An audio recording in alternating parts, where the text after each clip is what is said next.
पालखी मार्गाचं अखेर काम या ठिकाणी सुरू झालेलं आहे।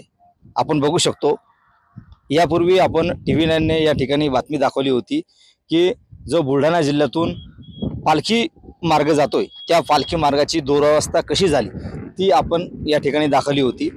या पालखी मार्गावरती मोठमोठ्या भेगा पडलेल्या होत्या, खड्डे पडलेले होते। अक्षरशः या पालखी मार्गाचं जे काम झालं होतं ते अतिशय निकृष्ट दर्जाचं झाल्याचा आरोप सुद्धा या मेहकर मतदारसंघाचे शिवसेना उद्धव ठाकरे गटाचे आमदार सिद्धार्थ खरात यांनी सुद्धा केला होता।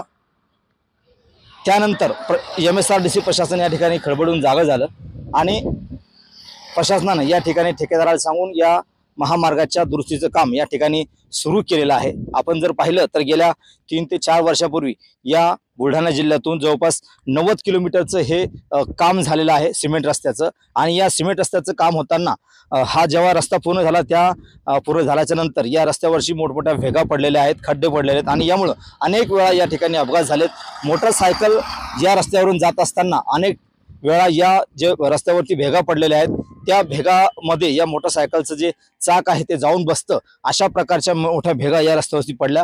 अनेक लोकांना या ठिकाणी दुखापत झाली, अनेक जण या ठिकाणी जायबंदी झाले, अशा प्रकारची बातमी TV9 ने या ठिकाणी दाखवली होती। आणि त्यानंतर प्रशासनाने तात्काळ याचं काम जे आहे ते या ठिकाणी सुरू केलेलं आहे। आता जवळपास अनेक ठिकाणचं या ठिकाणी दुरुस्तीचं काम झालेलं आहे।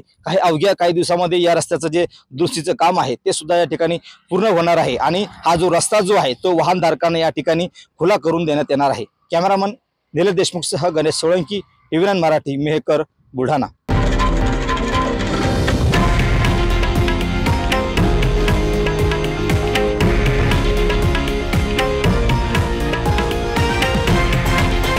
हे आहे देशातील नंबर 1 न्यूज नेटवर्क आणि आपण पाहत आहात TV9 मराठी, एकमेव।